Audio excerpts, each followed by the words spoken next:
Tuhan. Jam 3 saya tutup. Jadi ibu nggak bisa. Sorry dan sorry. Tinggal saya pulang. Saya tidak mau terikat dengan segala-galanya. Ya sudah. Apa dalam hati saya nggak ada pikiran itu duit loh, enggak. Saya tidak mau mendengarkan apa yang dibisikkan. Saya tetap melayani Tuhan dengan baik dan selesai semuanya. Saya istirahat tidur, saya tidak mikirin lagi itu klien. Tiba-tiba ada WA masuk, ngomong gini, Bu, saya nginep. Oh, puji Tuhan. Ibu bisa nggak? Ibu biasanya datang kan jam 9. Ibu datang jam 8. Oh, bisa saja. Ya, bisa saja saya datang jam 8. Memang biasanya saya ke kantor jam 9. Oke, jam 8. Saya ini duit. Tapi saya kan memang itu tugas saya untuk pergi ke kantor yang biasa jam 9. Gak apa-apa, aku datang jam 8. Ya, jam 8 saya datang. Terjadilah transaksi ini. Terus dia tanya, Bu, biayanya berapa? Tuhan, aku lagi butuh duit. Waktu itu lagi pembangunan gedung Gracia. Tuhan, aku butuh duit buat pembangunan ini Tuhan. Aku mau suruh dia bayar berapa ya Tuhan? Duh Tuhan, Bu, berapa ini saya udah buka cek nih. Kamu mau nggak saya kasih harga tinggi? Nggak apa-apa. Saya bilang, satu jual beli saya minta 50 juta. 50 juta ya kamu bayar? Oke, dibayar loh saudara. Itu belum jual, itu hanya akte jual beli buat notaris ya. Balik namanya tak cas lagi. Ini balik namanya sekian. Boleh. Dalam hati saya, wis dikongkon nginep semalam, tinggal di hotel, dia bayar. Pengen kemungkinan dianya bagaimana, tapi mau aja tuh. Itu apa? Jatah. Firman Tuhan katakan, cari kerajaan Allah serta kebenarannya, maka semuanya akan dilimpahkan kepadamu. Amin. Mau ngalamin enggak kayak gitu? Ayo ngalami. Ini saksi hidup. Saya saksi hidup. Tidak rugi ikut Tuhan. Diberkati jasmani rohani. Saya sehat. Dalam nama Tuhan Yesus tidak ada penyakit. Itu kan anugerah. Ya, boleh makan apa saja. Ya. Bisa menikmati. Saya kemarin pelayanan doa di Vietnam. Di tempat yang tinggi sekali. Trap-trapannya 350 trap. Tahu ya? Tangganya. Waduh, saya bilang untuk itu kurang lebih 3.800 berapa meter dari permukaan laut, tinggi banget, tertinggi di Asia. Ya. Mau doa di sana. Ya. Saya bilang, aduh kok tinggi ya. Ya sudah saya berani. Tapi sampai sudah hampir ke puncak ini ceritanya. Saya bilang, Tuhan, saya bisa naik ke sana enggak? Bisa, tapi kamu di sini saja. Jadi kita ngadain tahan bencana, doa dan segala di situ. Sebagian naik ke tempat yang paling tinggi. Ya. Selesailah sudah. Ya. Saya bilang, Tuhan, kakiku kok bisa ya naik seperti itu? Hanya karena anugerah. Hidup dalam anugerah Tuhan. Belajar extra mile, saudara. Belajar extra mile dalam segala perkara. Rahasianya di mana sih, Bu? Nempel sama Tuhan. Ya. Hanya itu, nempel sama Tuhan. Saudara tanya semua anak-anak saya, bagaimana hidup saya? Hidup saya terbuka buat mereka. Ya. Kalau dikatakan Ibu Nani galak, ya memang galak. Ibu Nani tegas, ya memang tegas. Berapa banyak anak-anak saya terutama ini, Pak Kaleb sering tak marahin sama saya. Ya, sampai dia, Ibu, Mami itu suka kalau saya marah saja. Ya iya tak marahin kamu, kalau nggak dimarahin nggak jadi baik nantinya. Ya, tapi ya tetap nempel tuh sama saya, dimarahin juga nempel. Saudara, nampak saya belajar untuk bisa melakukan segala sesuatu, nempel sama Tuhan, maunya Tuhan apa, supaya diberkati kalian. Hari ini saya bilang, saya mau share hidup, ya. Semua anugerah Tuhan.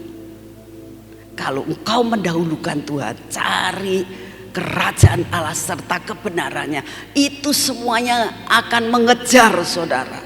Sungguh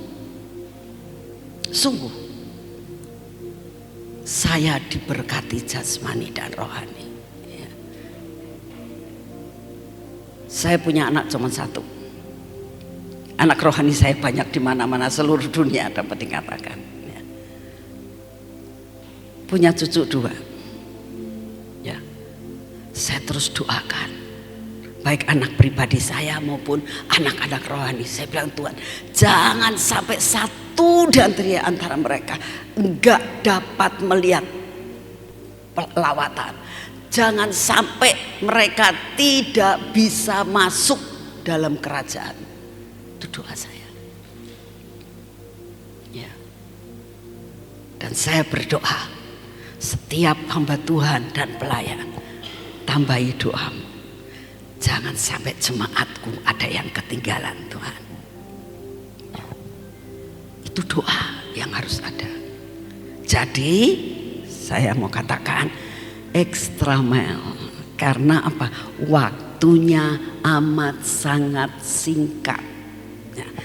Lalu saudara jangan ngomongin, Bu, jadi kira-kira tahun 2033 Tuhan datang. Saya tidak ngomong begitu loh, ya. Saya tidak ngomong begitu, ya. Tuhan bisa datang nanti malam, Tuhan bisa datang besok, ya. Tuhan bisa datang 10 tahun lagi, 20 tahun lagi, 30 tahun lagi. Itu mau-maunya Tuhan, ya. Jadi jangan punya pemikiran kalau ada seorang hamba Tuhan yang seminar maupun yang khotbah yang mengatakan seperti saya bahwa waktu untuk itu adalah 10 tahun, sisanya adalah kesukaran, ya. Masa kesukaran, masa kegelapan. Dunia masih ada, tetap masih ada. Tapi saya mau tanya, mau hidup seneng atau hidup susah? Jawab, ayo, hah? Ya, mau seneng. Kalau senang, lakukan bagianmu sampai selesai.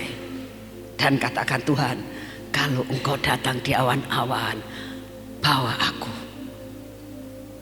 Kalau bisa Tuhan, aku tidak mau masuk dalam masa kesukaran. Siapa yang mau, coba angkat tangan, siapa yang mau masuk dalam masa kesukaran? Aku tetap mau di dunia Tuhan, aku akan kuat menjadi saksi Tuhan. Masa kesukaran, aku dipukuli, aku dimasukkan penjara, aku disiksa, aku tetap kuat. Siapa yang mau? Ayo angkat tangan. Siapa yang mau? Tuh rasanya gak ada. Saya pun gak mau loh. Betul kan? Ya. Kalau kamu tidak mau, lakukan bagian kamu dengan extra mile.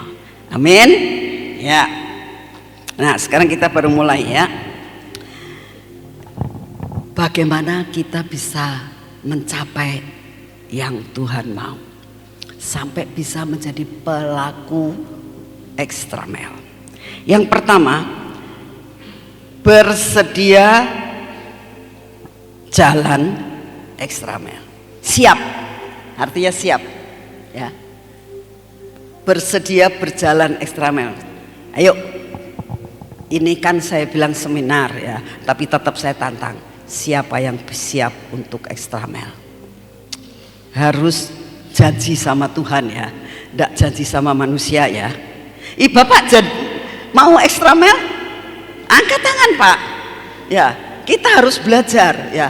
Kita angkat tangan bukan berarti kitanya seperti orang Pentakosta, seperti orang karismatik, tidak ya. Kita angkat tangan buat Tuhan. Siapa yang mau angkat tangan buat Tuhan? Coba, saya pengen lihat. Angkat tanganmu tinggi-tinggi yang sungguh-sungguh bersedia untuk extra mile. Saudara tahu, saudara angkat tangan bukan untuk saya. Saudara berjanji di hadapan Tuhan. Amin. Janji di hadapan Tuhan. Ayo lakukan bagian kita ya. Dikatakan di sini bersedia berjalan ekstra mile ya. Kita harus tahu bahwa itu yang Tuhan mau ya. Nah, kita akan baca bersama-sama di dalam Matius 5 ayat 39 ya. Matius 5 ayat 39. Firman Tuhan mengatakan begini. Tetapi Tuhan berkata kepadamu, janganlah kamu melawan orang yang berbuat jahat kepadamu, melainkan siapapun yang menampar pipi kananmu, berilah juga kepadanya pipi kirimu. Ini tidak gampang ya. Dikatakan, tetapi Tuhan berkata kepadamu, jangan kamu melawan orang yang berbuat jahat kepadamu. Itu masih bisa, masih bisa. Kalau orang yang berbuat jahat, orang yang nyakiti hati kita, orang yang menjengkelkan kita, orang yang selalu bikin susah kita ya, kita nggak balas, itu masih bisa, masih bisa. Tapi kalau sudah menampar pipi kita, itu artinya sudah kena ego kita ya, pribadi kita. Terus kita ya terus nggak apa-apa. Itu tidak mudah. Jadi extra mile artinya bukan masalah yang lain, masalah pembentukan karakter dalam hidup kita.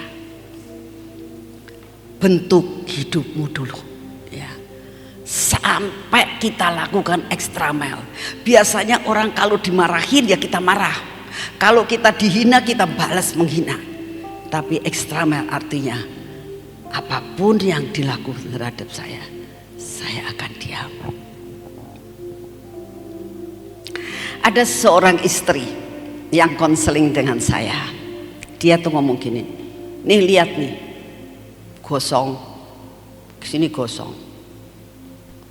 Terus dia bilang tangannya sakit. Saya bilang kenapa? Ditampar sama istri suaminya ya.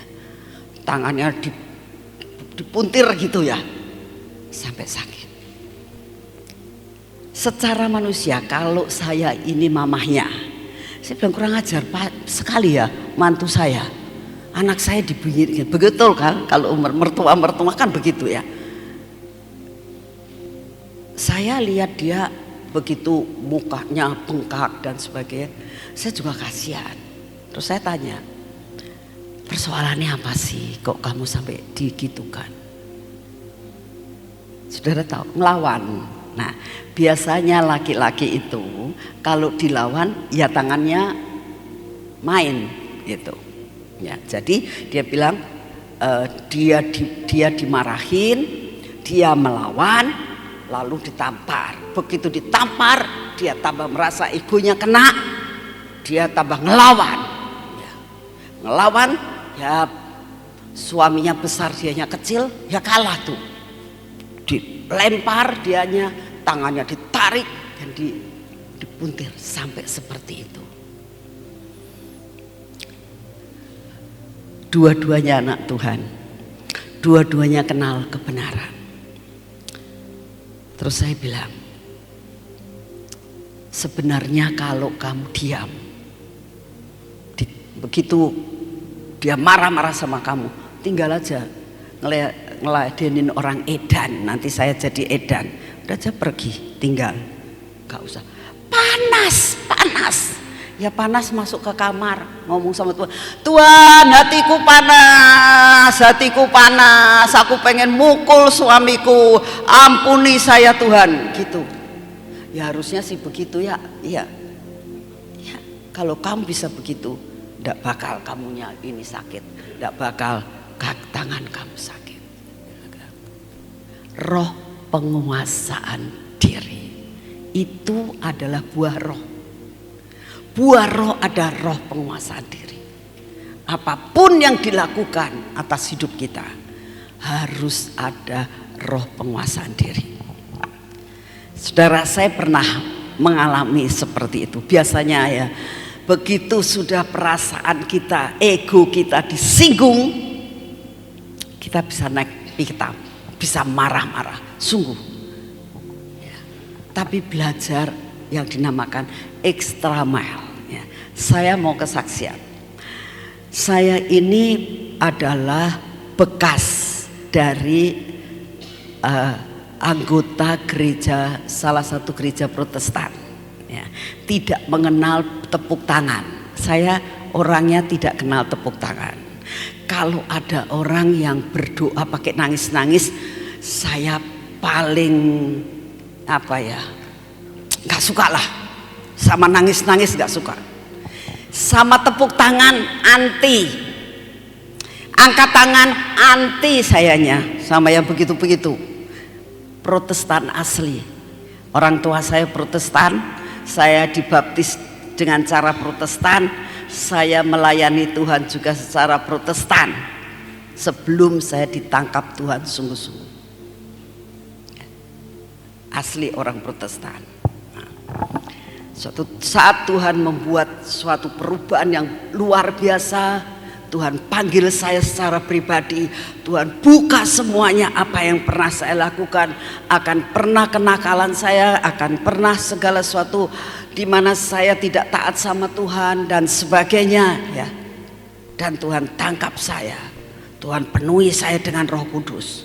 Dan sejak itu saya tahu saya bisa nangis luar biasa yang tidak pernah saya lakukan sepanjang hidup saya.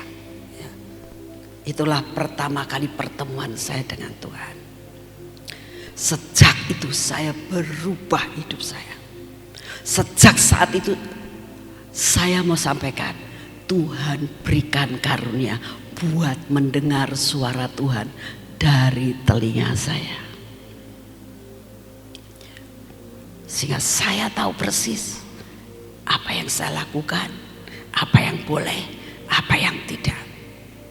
Sejak saat itu saya umur 20 tahun. Kalau sekarang sudah berapa tahun? 60 tahun. Saya berjalan bersama dengan Tuhan. Sejak saat itu saya tahu apa arti kebenaran, apa arti kekudusan, apa arti pengikutan kepada Tuhan.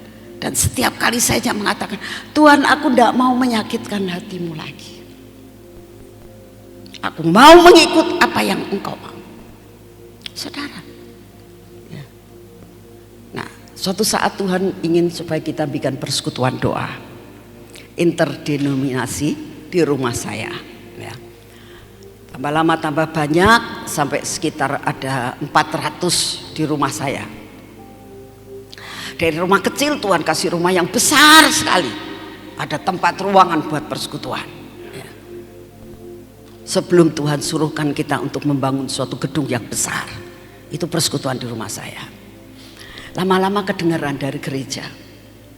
Saya dibesuk sama 2 pendeta saya dan 3 majelis gereja. Besuk ke rumah saya. Saya sambut dengan baik, saya tidak tahu maksudnya apa. Tapi saya dimarahin luar biasa. Sedangkan pada saat itu suami saya masih jadi majelis gereja loh, ya. Ngobrol terus dia bilang gini, Ibu Nani, mau tidak membubarkan persekutuan? Maksudnya gimana Pak? Pokoknya tidak boleh Ibu Nani itu bikin persekutuan. Kan masih saudara Ibu Nani masih anggota gereja kami, tidak boleh, kecuali persekutuannya dikasihkan ke gereja. Pak, persekutuan ini dari gereja mana-mana, orang Katolik ada, orang Buddha ada, bahkan orang seberang ada, suka persekutuan di sini. Kan kalau dikasihkan ke gereja Bapak, nanti itu kan denominasinya cuma satu, yang nggak bisa. Ya tinggal pilih aja. Apa Ibu Nani mau nyerahkan kepada gereja, atau Ibu Nani mau keluar dari gereja kita? Itu waktu dia ngomong gitu, itu darah saya naik ke ubun-ubun, saudara. Saya bilang kurang ajar, ini pendeta loh, pendeta. Ya, aku ini kan anggotanya, kok pendeta lah? Saya langsung menghakimi kan, pendeta kok tidak mengayomin gembalanya, dombanya malah disuruh keluar. Kurang ajar, gitu saudara. Itu pendeta apa? Wah, saya langsung menghakimi, pendeta apa itu? Jadi akhirnya saya bilang, Pak, oke, saya tidak mau keluar dari keanggotaan gereja Bapak, tapi kalau Bapak keluarkan, umumkan di mimbar, kasih tahu Ibu Nani dikeluarkan dari gereja ini karena bikin persekutuan. Dikeluarkan loh Pak, tidak keluar. Saya bilang gitu. Diem dia. Terus pendeta yang satu, sudahlah jangan terlalu keras itu. Terus majelisnya, sabar Bu Nani, sabar. Wah, saya sudah ada marah banget gitu. Mau saya gini, kamu berani-berani dari rumah saya, keluar dari rumah saya.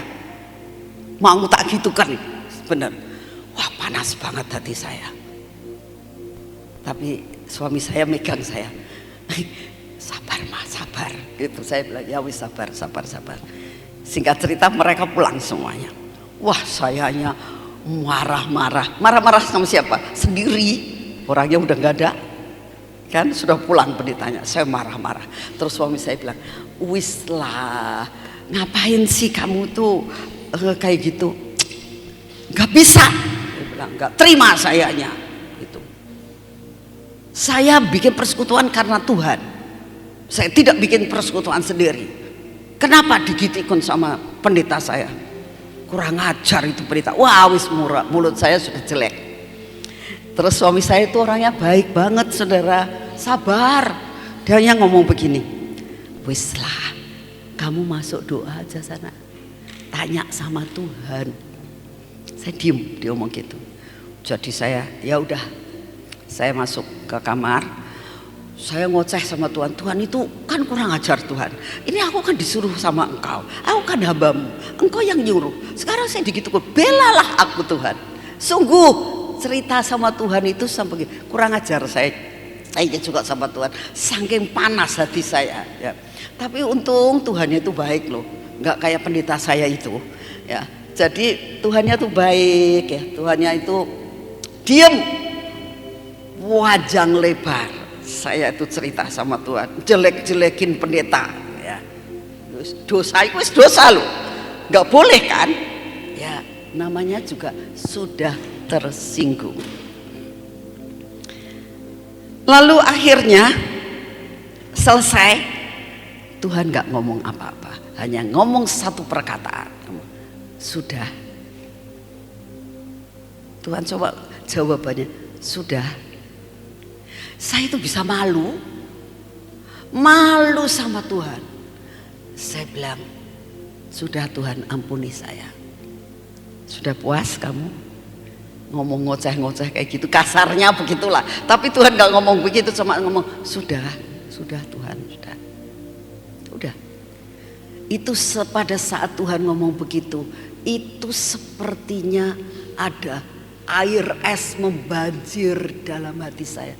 Les aja, ini yang membara itu menjadi dingin. Hanya perkataan, satu perkataan, sudah. Selesai semuanya itu, ini hati sudah tenang, hati sudah menjadi dingin, sudah biasa. Saya bisa ketawa saya. iya ya Tuhan gak bener ya saya tuh ya, ampunilah, ampuni. Terus apa yang Tuhan katakan? Kalau engkau tidak bisa mengampuni, engkau tidak diampuni. Kalau engkau tidak bisa menyerahkan hakmu, engkau bukan anakku, bukan muridku, bukan pengikutku. Hanya perkataan itu yang membuat saya bilang, ya Tuhan, inilah extra mile. Lepas semua. Sejak itu saya mulai mendoakan akan pendeta saya. Sejak saat itu saya doa puasa, saudara. Itu bukan berarti langsung bisa.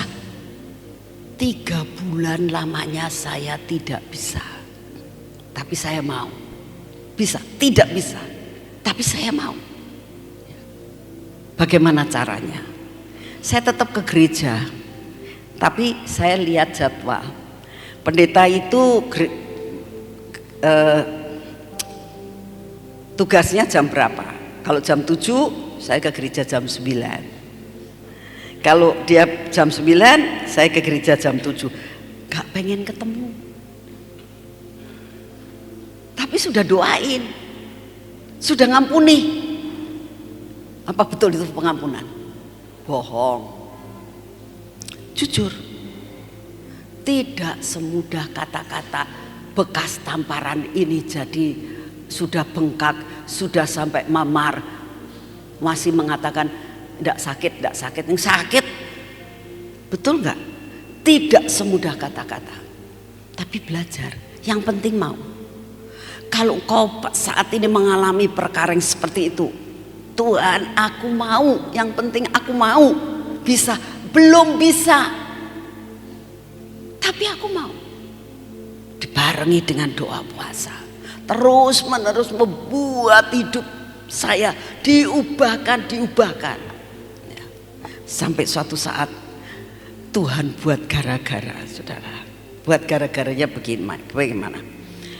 Dia kebaktian jam 7, saya kebaktian jam 9. Ya pikir saya kan gak bakal ketemu.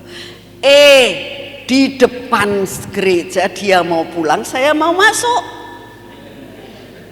Ya saya mau gak mau kan gitu ya. Tapi dalam hati saya senyum, selamat pagi Pak. Dalam hati saya, kurang ajar kamu ya.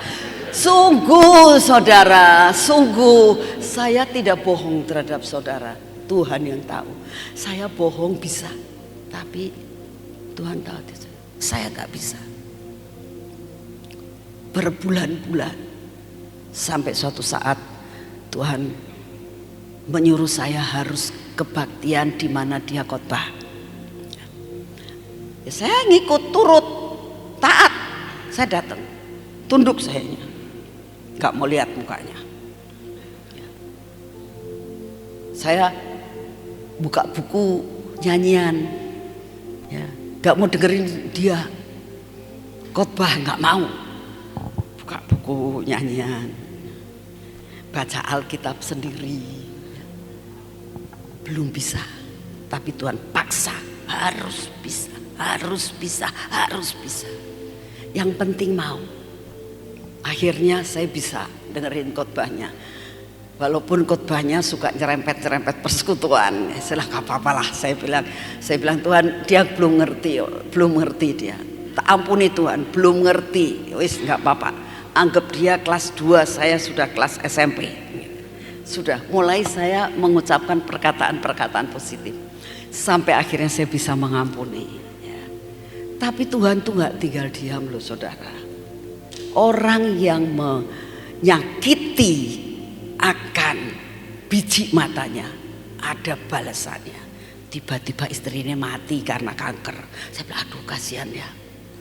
Sing salah suaminya, istrinya mati. Tapi seorang suami yang ditinggal mati istrinya, itu lebih berat daripada seorang istri yang ditinggal mati suaminya. Sungguh dia sangat sengsara. Lalu sebentar lagi dia dipindah ke sinode lain, bukan sinode lain, ke kota lain, masih satu sinode. Sudah tidak ada di kota saya lagi. Suatu saat datang lagi, sudah pensiun, istrinya sudah mati, dia sendirian, anaknya tidak ada yang mau tinggal sama dia. Aduh, kasihan sekali. Tapi suatu saat Tuhan ngomong, dia mau pindah ke Jakarta loh. Kamu datang kasih parcel, kasih duit. Oh ya Tuhan, saya datangi dia. Saya bawa parcel besar, saya bawa persembahan, uang yang tidak sedikit. Saya bilang, ketok pintunya, Pak. Oh Ibu Nani, puji Tuhan. Bapak, saya dengar Bapak mau pindah ya? Iya Bu. Ya selamat jalan Pak, selamat melayani di tempat baru. Ini ada sedikit berkat buat Bapak. Oh terima kasih ya Bu, terima kasih ya Bu, terima kasih Ibu baik sama saya, oleh karena Tuhan Pak. Gitu. Dan saya pulang, ya. Bebas. Ya. Jadi kalau orang mau mengampuni itu tidak bisa sama Tuhan saja, datangi orangnya, ya. Berkati orangnya itu. Sudah tidak ada apa-apa. Sampai dengan sekarang saya tidak ada apa-apa, tidak ada sakit hati dengan dia lagi. Sudah lepas, ya. Ditampar itu tidak gampang karena masih bekas, ya. Tapi kalau saudara tanya, sekarang masih bekas Bu? Oh tidak ada, sudah tidak ada, sudah tak bayar, ya. Sudah lunas, ya. Dan itu tidak mudah. Inilah namanya extra mile. Tuhan sangat rindu kita lakukan hal itu. Koreksi hidupmu, ya. Koreksi hidupmu. Harus ada buah roh dalam hidup saudara dan saya. Selanjutnya,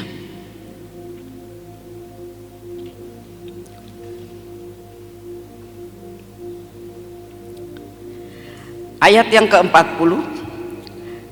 Dan kepada orang yang hendak mengadukan engkau karena mengingini bajumu, serahkan juga jubahmu. Itu tidak mudah, ya. Tapi Tuhan rindu. Kalau ngasih jangan hitung-hitungan. Ini artinya ngasihnya jangan hitung-hitungan. Duh, aku dapat uang segini. Kak, saudara ingat akan Ananias dan Safira? Cerita Ananias dan Safira? Tahu ya? Kalau hamba-hamba Tuhan pelayan gak ingat sama cerita akan Ananias dan Safira, aduh sekolah lagi loh, ya. Dimana pada saat itu awal pertama kali gerakan daripada Roh Tuhan bekerja sesudah 12 murid Tuhan itu dipenuhi Roh Kudus. Ada dua orang yang namanya Ananias dan Safira, suami istri. Jual buat Tuhan, mengebu-ngebu semua buat Tuhan, semua buat Tuhan. Begitu dapat duitnya, eman-eman ya, eman-eman. Separuh saja. Akibatnya dua-duanya mati loh. Hati-hati, ya. Tuhan bilang kalau mau bajumu serahkan jubahmu. Artinya jangan hitung-hitungan sama Tuhan, ya. Saudara, kalau saudara nggak hitung-hitungan sama Tuhan, Tuhan itu tidak bakal hitung-hitungan sama kita. Sungguh saya saksinya, saya saksi hidup.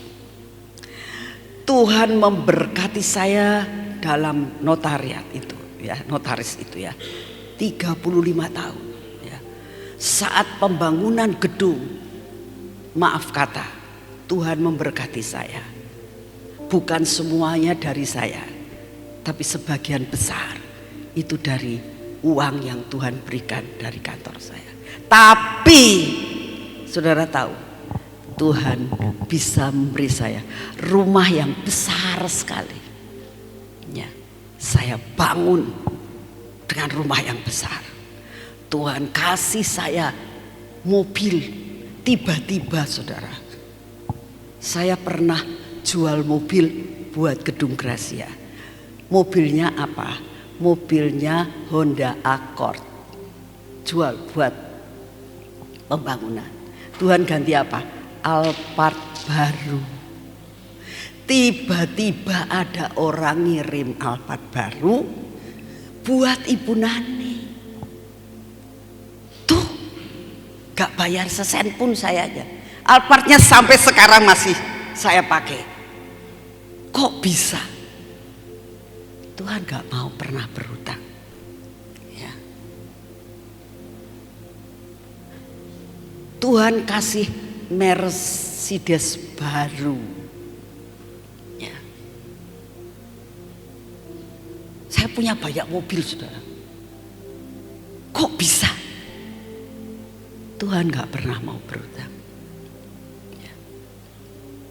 Tuhan beri semua yang saya butuhkan.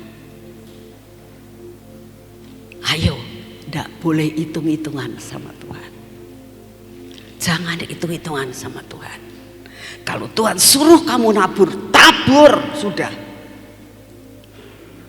Sekali lagi, Tuhan tidak pernah mau berhutang.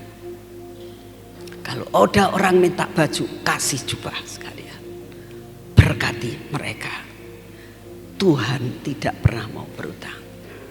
Selanjutnya dikatakan ayat 41. Dan siapapun yang memaksa engkau berjalan sejauh 1 mil, berjalannya bersama dia sejauh 2 mil. Ini loh maksudnya double, ya, ekstra, ya, double kerja. Wah cuma segini, terus jalan. Yang lain.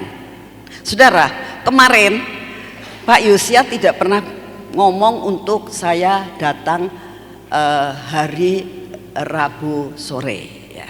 Waktu saya doa, Tuhan bilang, nak kamu mesti ketemu sama seluruh panitia. Itu. Oh ya Tuhan. Jadi kamu datang, tanya, bisa nggak dikumpulkan panitia? Oh memang kita kumpul jam 6, kata Pak Yosia. Saya mau datang. Saya tidak diwajibkan untuk datang. Tapi saya mau datang. Ini extra mile. Nah, begitu saya sudah lakukan itu, apa yang saya dapat? Oh, dijamu. Dijamu apa? Mie Jawa. Enak mie Jawa kemarin kita makan, ya. Dijamu apa lagi? Ronde. Loh, ada bonusnya. Ya kan? Ayo belajar. Ya. Extra mile. Lakukan bagian kita. Tuhan akan memberkati saudara berkelimpahan. Amin. Ayo beri kemuliaan buat Tuhan. Mau enggak? Nah ini sudah jam 11. Ngantuk atau mau diteruskan sedikit? Ya terus sedikit ya. Ya. Kesetiaan. Itulah yang harus ada dalam hidup kita. Kita baca di dalam Kejadian 24 ayat yang pertama. Dikatakan begini. Kita belajar dari Eliezer. Adapun Abraham telah tua dan lanjut umurnya, serta diberkati Tuhan dalam segala hal. Berkatalah Abraham kepada hambanya yang paling tua dalam rumahnya, yang menjadi kuasa atas segala kepunyaannya. Katanya, baiklah letakkan tanganmu di bawah pangkal pahaku, supaya aku mengambil sumpahmu demi Tuhan Allah yang mempunyai langit dan bumi, dan bahwa engkau tidak akan mengambil untuk anakku seorang istri dari antara perempuan Kanaan yang di antaranya aku diam, tetapi engkau harus pergi ke negeriku dan kepada sanak saudaraku untuk mengambil seorang istri bagi anakku Ishak. Ya, nih ini cerita tentang Eliezer. Eliezer itu adalah pelayan yang sangat setia. Sampai pada saat Abraham itu nggak punya anak, dia punya pikiran, biarlah Eliezer yang akan menjadi warisan, menerima warisan dari aku. Berarti itu orang yang paling dipercaya. Nah, saat Abraham punya beban, ya, Saudara pikir, kenapa ya Abraham kok nggak balik lagi ke sana? Lah ya wong ngambil mantu kok nyuruh pembantu, itu kan kurang sopan. Harusnya kan dia balik ke Haran, ngambil mantu. Harusnya kan begitu. Ya. Kenapa Abraham tidak mau balik? Karena firman Tuhan, jangan kamu kembali ke tempatmu yang lama. Tempatmu yang baru adalah Kanaan. Saudara belajar, kalau saudara sudah ditempatkan di kota ini, sudah jadi pendeta, sudah dari pelayan di gerejamu, di EFJF maupun di mana, jangan jadi kutu yang loncat sini, loncat sana, loncat sini, loncat sana. Jangan, ya, jangan balik. Tetap patok tinggal di tempat itu. Ya. Itu yang Tuhan mau. Ya. Abraham gak balik, dia cuma nyuruh Eliezer, kamu ambil. Saudara, kalau saudara baca dalam Kejadian, Eliezer itu gak sembarangan. Dia bawa semua yang dinamakan mas kawin, saudara. Ya, bawa semuanya. Ya. Apakah sudah pasti dia dapat perempuan itu? Belum tahu, tapi dia sudah menyediakan segala-galanya. Ujungnya dia mendapatkan Ribka. Mudah apa susah? Susah. Tuhan, gimana aku bisa tahu? Dan saudara tahu, dia datang ke sumur untuk mendapatkan Ribka. Datanglah ke sumur.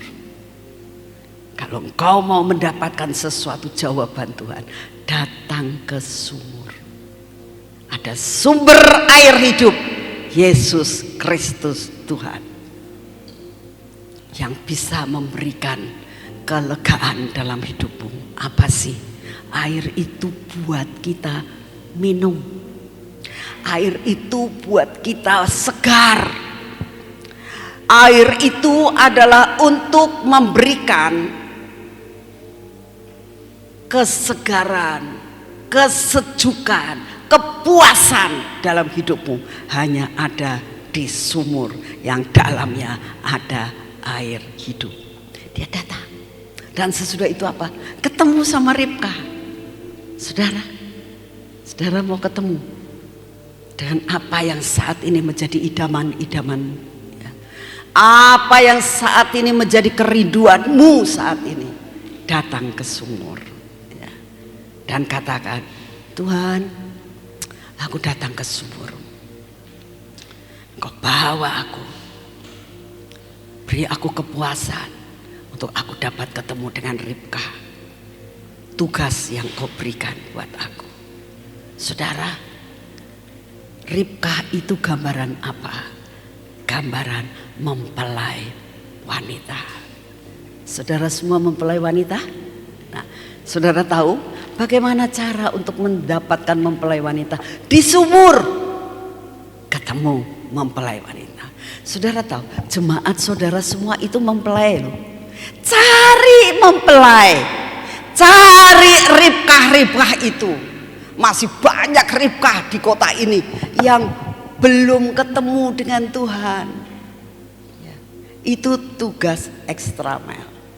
Jadi berkat, cari jiwa. Ribka itu gambaran jiwa-jiwa yang harus kita tuai. Ya.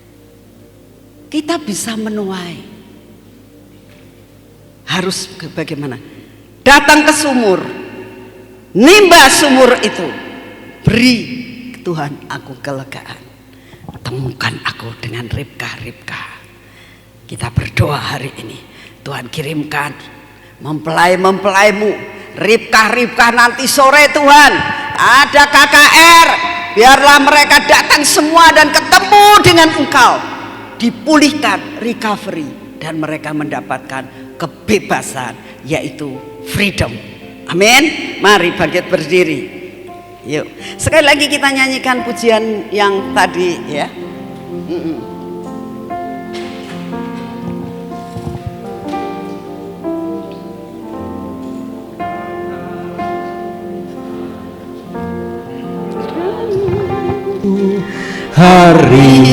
ini ada, bukan karena kuatku, namun karena Roh-Mu. Ku bawa hatiku, ya Tuhan, Kau mau bawa hati kami sebagai suatu penyembahan kami. ku semakin berkurang, Yesus makin bertambah. Mengikut Yesus, itulah kesukaan hatiku. Ku lepas semua hakku untuk mengenang kemenangan di hidupku. Mengiring Yesus, itulah kekuatan hidupku. Ku yakin anugerahnya mampu jadikanku hamba yang berkenan selalu.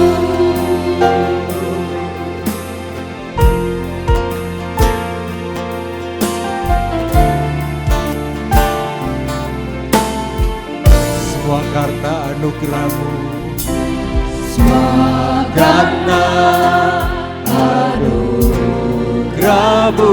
Nyanyikan pujian ini dengan segenap hati. Kalau saudara ada di tempat ini hanya karena anugerah Tuhan, bukan karena Kuatku, namun karena Roh-Mu. Ku bawa hatiku, penyembahanku, ku semakin berkurang, Yesus makin bertambah. Mengikut Yesus, itulah kesukaan hati. Ku lepas semua hakku untuk mengenang kehendaknya di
hanya mampu jadikanku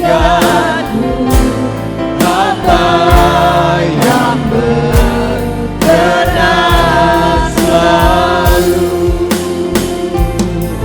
Ku yakin anugerahnya mampu jadikanku hamba yang berkenan selalu. Bapa, meteraikan semua firman-Mu dalam hati kami.